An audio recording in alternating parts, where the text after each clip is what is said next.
KP times and mobiles. So morning అయితే Fold 7, Fold 6, S25 పెట్టాను.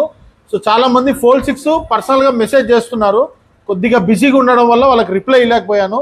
So ఇది మంచి ప్రైజ్కి అయితే ఇవ్వడం జరుగుతుందండి. Z Fold 6 okay, Indian variant, Indian warranty, అంటే మన ఇండియాలో వ్యారంటీ ఉంటుంది కంపల్సరీ. ఓకే, ఇది 512 GB అండి. మార్కెట్లో 256 GB 1,18,000, 1,20,000 అమ్ముతున్నారు. మనము 512 GB 1,15,000 రూపాయలకి మాత్రం ఇవ్వడం జరుగుతుంది. మంచి ఆఫర్, మంచి డీల్ ప్రైస్ ఇది. కావాల్సిన వాళ్ళు వెంటనే స్టోర్కి వచ్చి గ్రాప్ చేసుకోవచ్చు. ఓకే, ఓన్లీ సింగిల్ కస్టమర్కి మాత్రమే అవకాశం ఉంటుంది. So exciting price, exciting model కూడా. అదే Fold 7 కొనాలంటే 1,60,000, 1,55,000 నడుస్తుంది మార్కెట్. సో వెంటనే కావాల్సిన వాళ్ళు స్టోర్కి అయితే విజిట్ చేయండి. మన స్టోర్ ఇప్పుడు గాంధీ రోడ్లో, మన స్టోర్ పక్కనే డీలక్స్ ఫోటో స్టూడియో కూడా ఉంటుందండి. ఈ రీల్ తప్పకుండా లైక్ చేసి షేర్ చేయండి. Thank you.